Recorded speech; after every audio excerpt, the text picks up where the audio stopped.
Hi, Julie here again. In my Simply Making series, I'm going to now show you how to make tomato sauce or tomato ketchup. I don't know about you, but in our house, tomato sauce is very popular. My husband particularly likes to use it on many different foods. I often say, please try the food before you add any sauce to it, but he does like to put his tomato sauce on anyway. So I decided to look into a couple of recipes that might make a good homemade tomato sauce that could save some money but also save our health. So this is what I'm doing today. Now I've already sterilized my jars, so there was another clip on that which you will see, but it's very simple. You just wash your jars in hot soapy water and then put them on an oven tray and stick them in the oven to let them dry. So they're warming, they're still warm in the oven right now and just sort of, waiting for me to fill them. So now we're going to make our tomato sauce. So once again, I just Googled a recipe and looked through until I found something that looked simple enough. This one's actually one of the BBC Good Food recipes. So I thought it looked good and worth a try. So I've got all my ingredients and I think I've got everything prepared here on the bench. I'll be going to and fro, so you'll be able to see what I'm doing most of the time. Okay, so let's get started. First of all, it says to put your onions and celery into a food processor and chop them up finely. So you can see I've got my food processor waiting over here, so I'll do that now.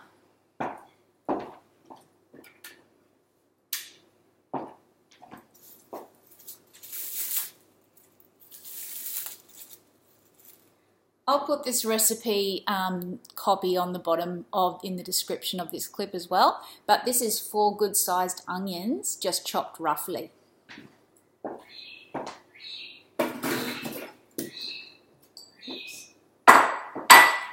Dropped a few, lucky I've got a clean floor. And next you need your celery. So it said 250 grams of celery chopped roughly, so I've done that ahead of time as well, so you can see that's going into the food processor also.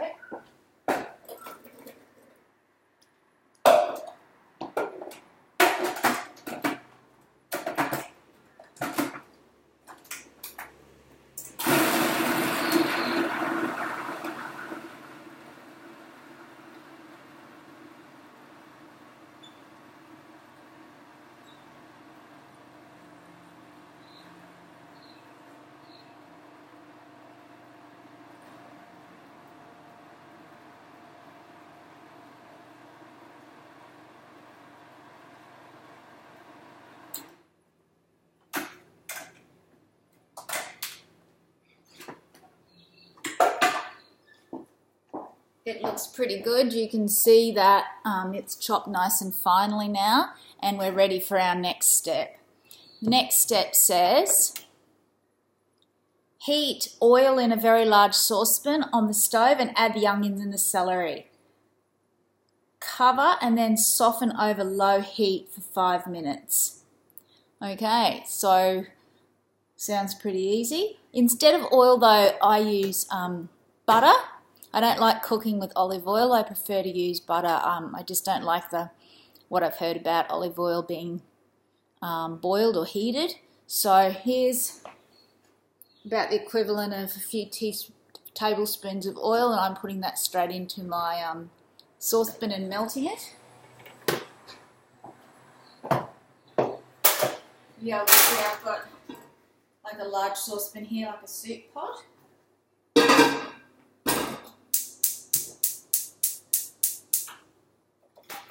So we'll melt that first.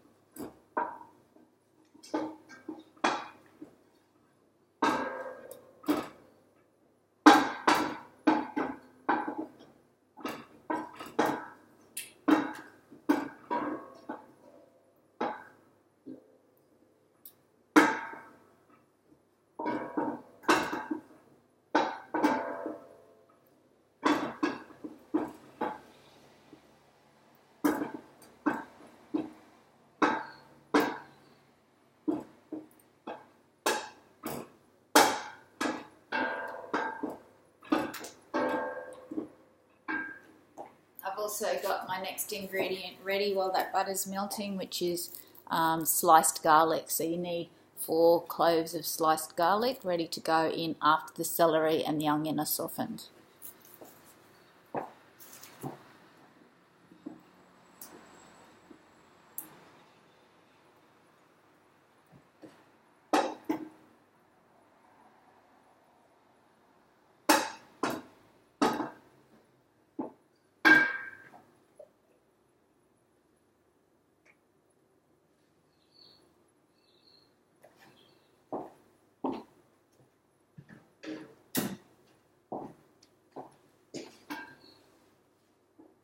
Butter's nearly done.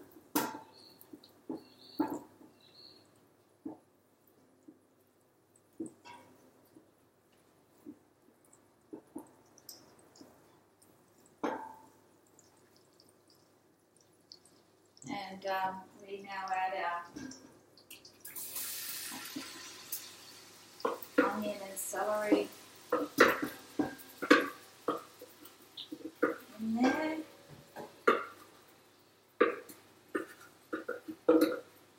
Quite juicy. It's amazing how much water is in vegetables.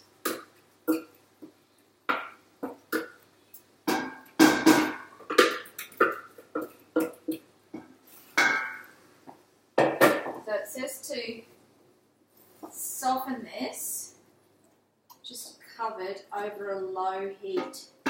So I've just turned that down to a simmer.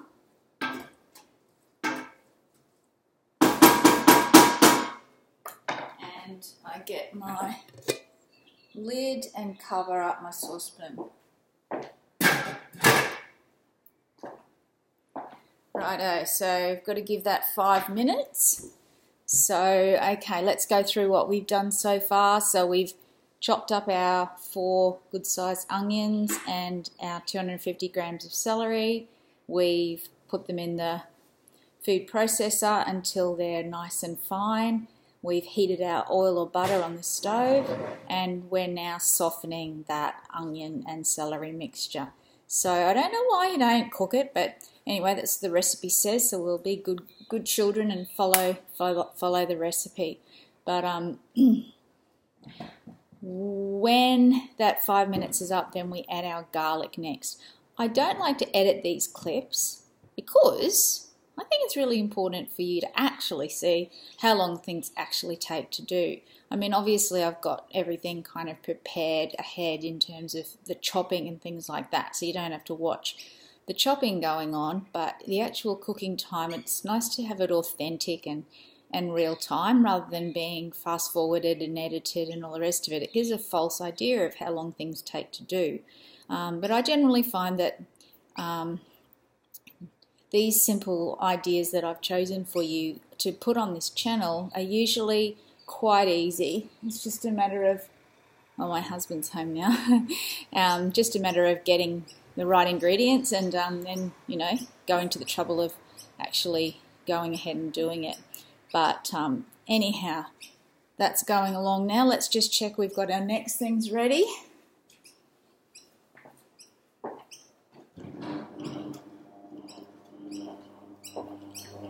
Okay, so next we need to add in our garlic, cook for another 5 minutes, and then tip in the spices and then cook them for 1 minute. All right. Okay, so that's going to be pretty easy. The spices that we need are a teaspoon of ground coriander, 1 short cinnamon stick, a teaspoon of allspice, some pepper and some salt. So, hello? This is going to sleep. There we go. Hello? You want to say hello to the video? Yeah, bring her over.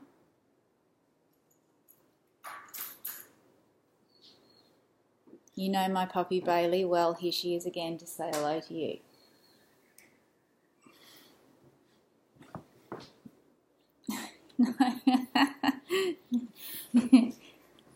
Hello, Bailey. She's always a great helper in the kitchen. Okay, let's see. Nearly done there.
Okay.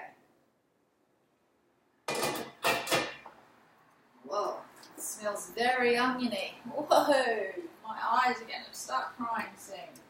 Now I'm just going to turn up the heat a bit and add my garlic. Now we need to cook this for 5 minutes.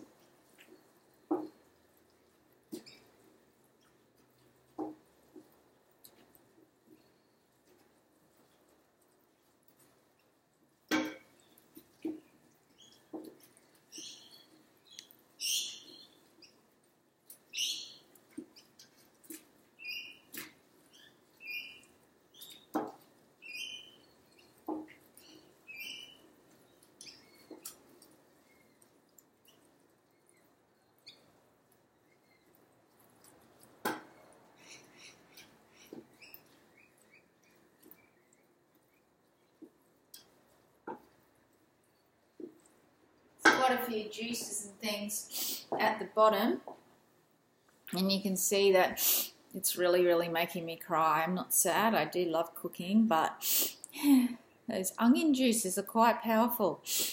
Okay, so next we're going to need to put our spices in, so I'll get those ready.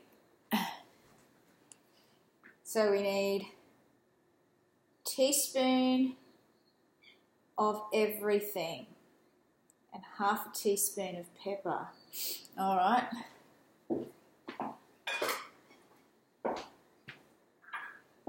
Ground pepper, I might just grind it into here.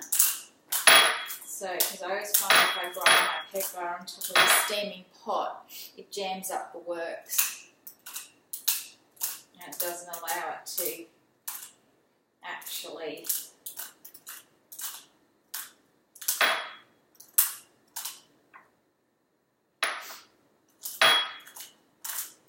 don't hold back on the pepper. Half a teaspoon is good.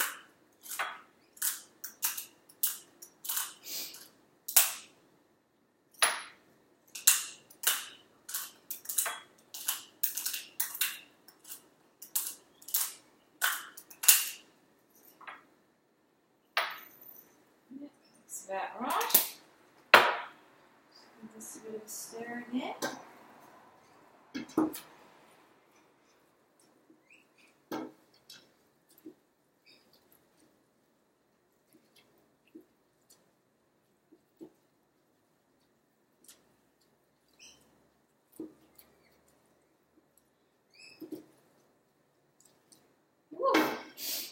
Fuming. Okay, a few more minutes on the garlic.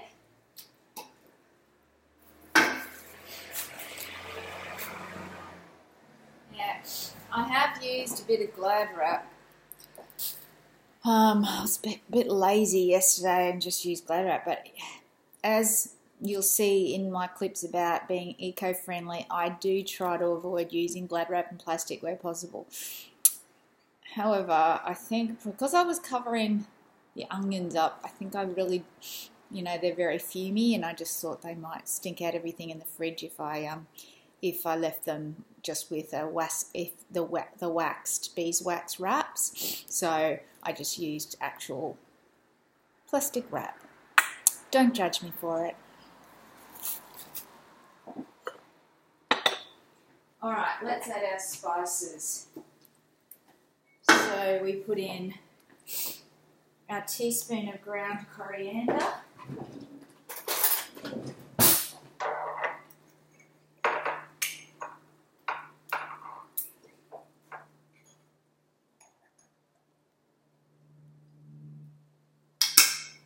That'll be yummy.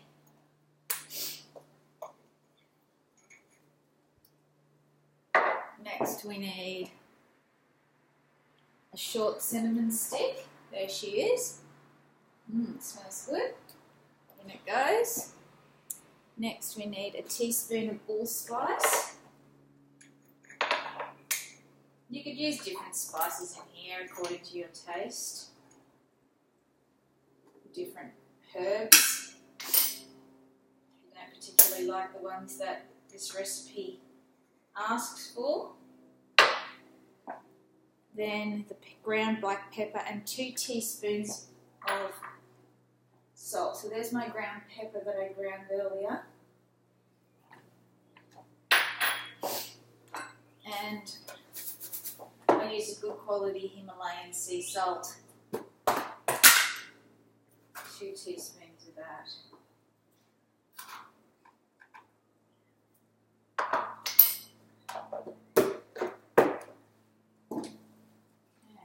Again, I'll mix that around.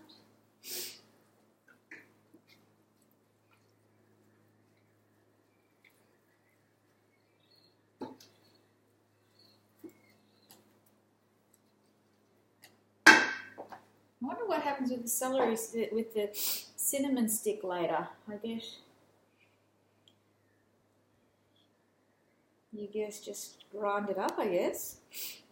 Anyway, we only need to cook that for 1 minute, and then we stir in all the remaining ingredients and bring it to the boil.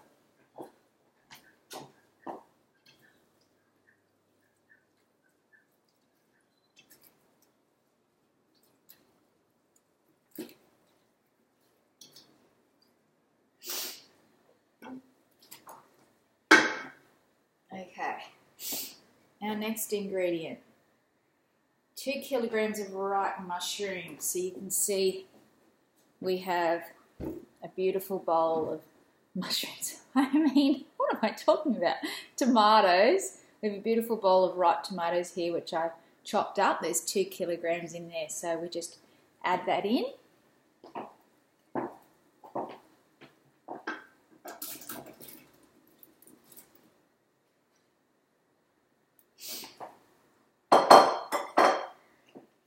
Then 3 tablespoons of tomato puree. Doesn't seem like much, does it? 1,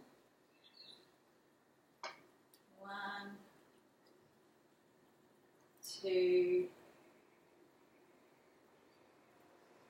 3.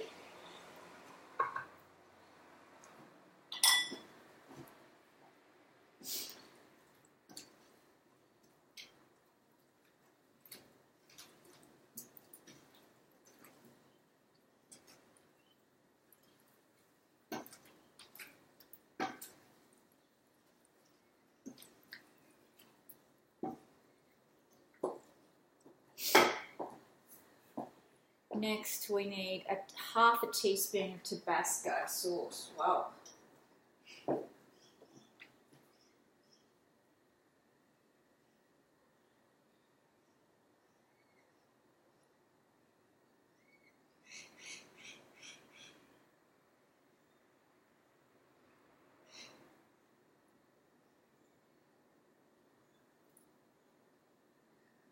Okay.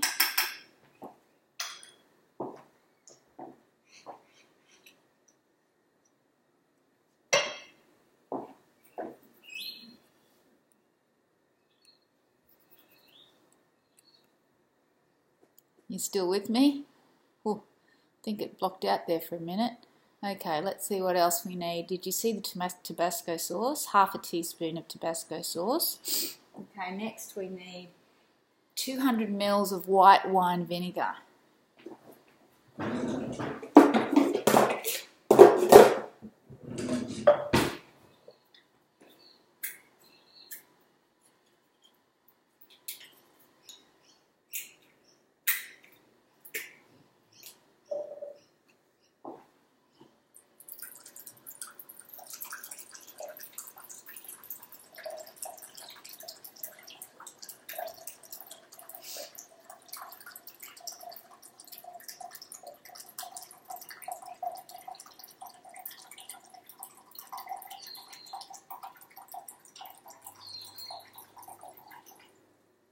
Wow, that's a lot of vinegar. Are you sure it says 200 ml? Yes, it does. 200 ml of white wine vinegar. And lastly, 200 grams of, it says golden caster sugar. You can use any sugar you like. I'm going to use something called Rapadura sugar, which is a healthy sugar. That's, well, as far as sugars go, 200 grams. That's a lot of sugar, isn't it?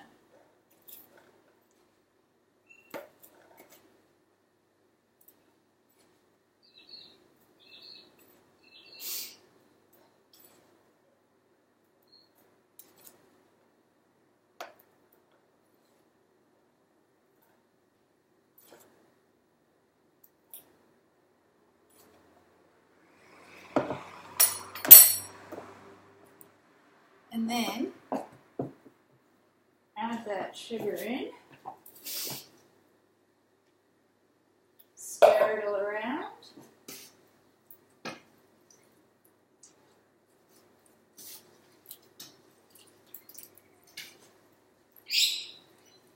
Bring it to the boil.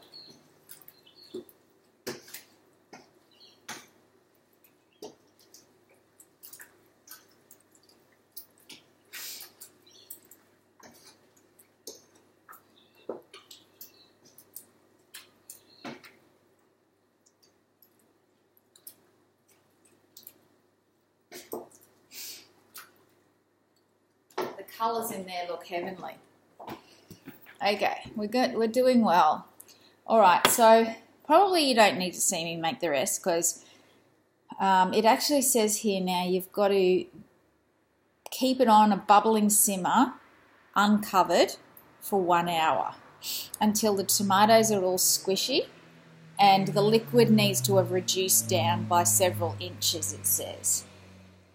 After that, you will whiz it with your stick blender. So, handy things these, aren't they? Just saves a lot of transferring to food processors and things. So you whiz it with your stick blender.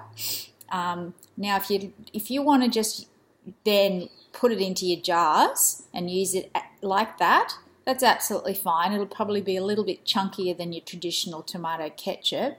But if you wanted it fine, you would then sieve it sieve it again after you've whizzed it with this. You'd put it through a sieve, and that way you're going to have a much finer sauce. It says here you can keep it in airtight jars or whatever in a fridge for up to 3 months, or in sterilised bottles for up to 6 months, or you can freeze some. If you want to freeze some, it'll last a long, long time. But it's a great thing to use for little gifts for people. So you could give a gift of homemade tomato sauce when you go to someone's house for dinner, or as an extra thing in their birthday parcel or whatever. So there you go, homemade tomato sauce. Smells good, looks colourful, and I hope it turns out beautifully. Thanks for listening today, and I'll see you next time. Bye.